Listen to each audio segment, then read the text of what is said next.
Histoire d'Afrique. Les premiers habitants de la Grèce ou de la Grèce. Les premiers qui ont appris aux Européens à l'Occident l'alphabet, les écritures. Les Égyptiens qui se situaient en grec. Les premiers Grecs sont les Égyptiens. Selon le témoignage de ce même Diodore, ou de Diodore de Sicile, les lettres portèrent longtemps le nom de Pélagique. Les Athéniens, qui étaient Pélagiques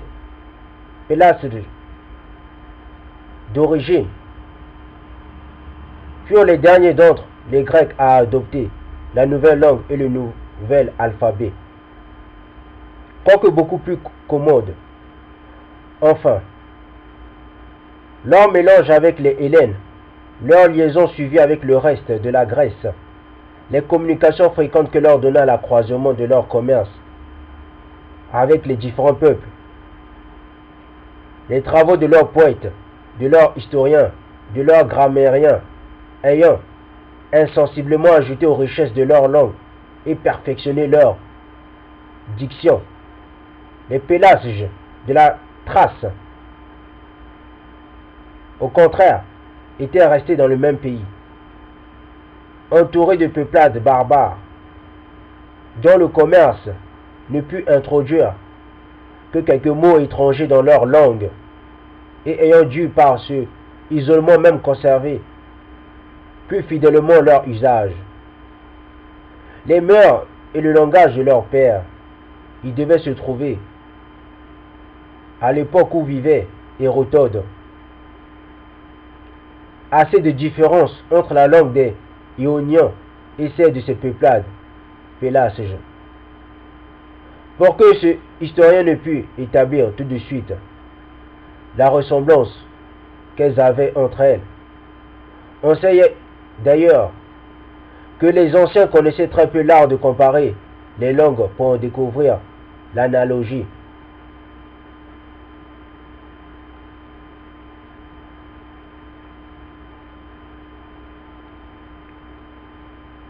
La langue des Romains n'est en grande partie que l'ancienne langue grecque, ou pélasge.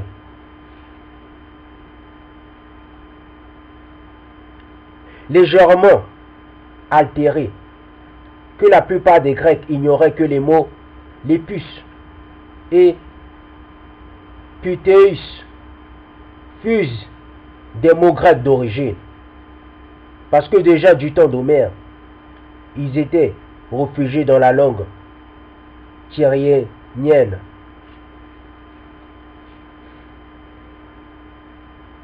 Et qu'on se servait des mots pélasges, et qu'ils avaient même oublié que le nom des Grecs que leur donnaient les Romains était l'ancien nom de leur nation, parce que depuis plusieurs siècles, ils portaient celui d'Hélène.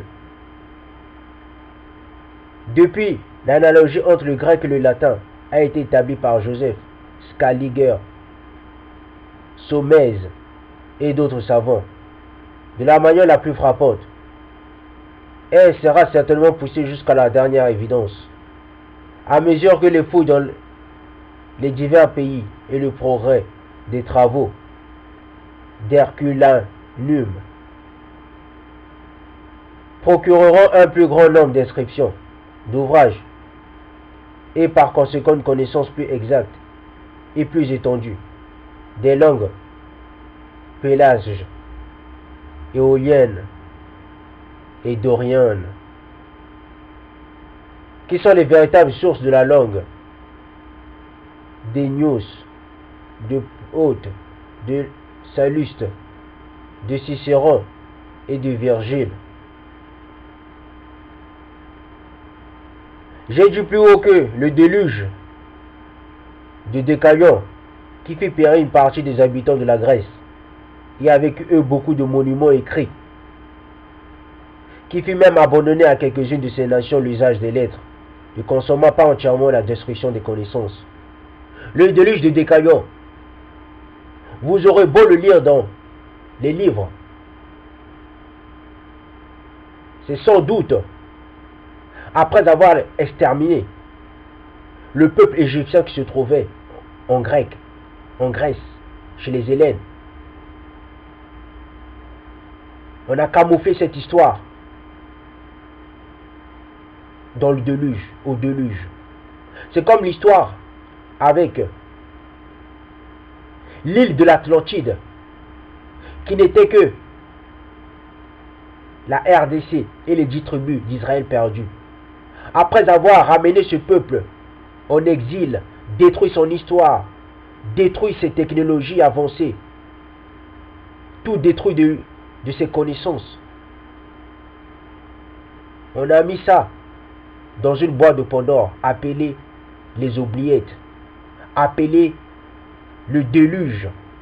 Quand on extermine un peuple pour camoufler son extermination, on le maquille par de la poésie intitulée déluge.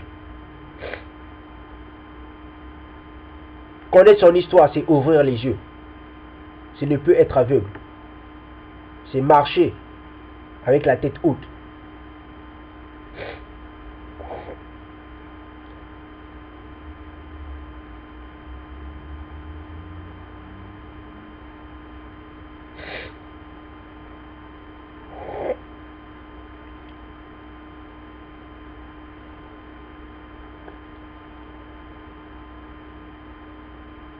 Et les mêmes Pélages, c'est eux qui ont pris l'astrologie, les sciences et d'autres faits. L'origine du monde, ce sont aussi les Pélages qui ont appris à l'Occident, aux Européens.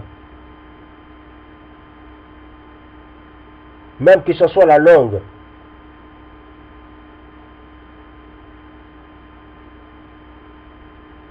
Homère,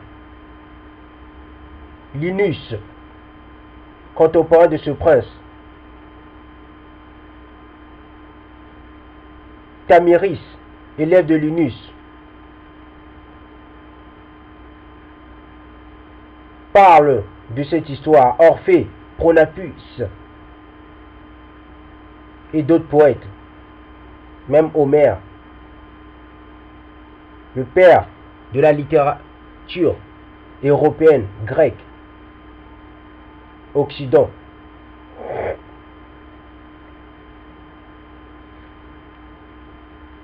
Savait réellement l'importance du peuple noir.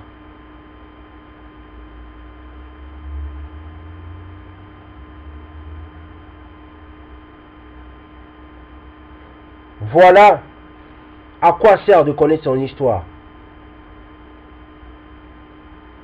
Le peuple noir a une histoire très glorieuse et très grandiose.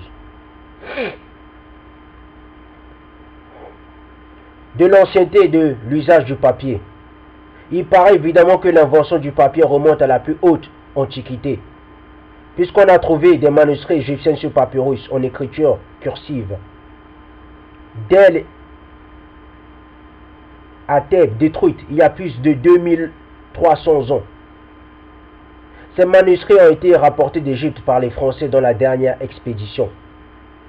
Et Herodote nous apprend, outre cela, que l'usage en était très commun chez les Ioniens.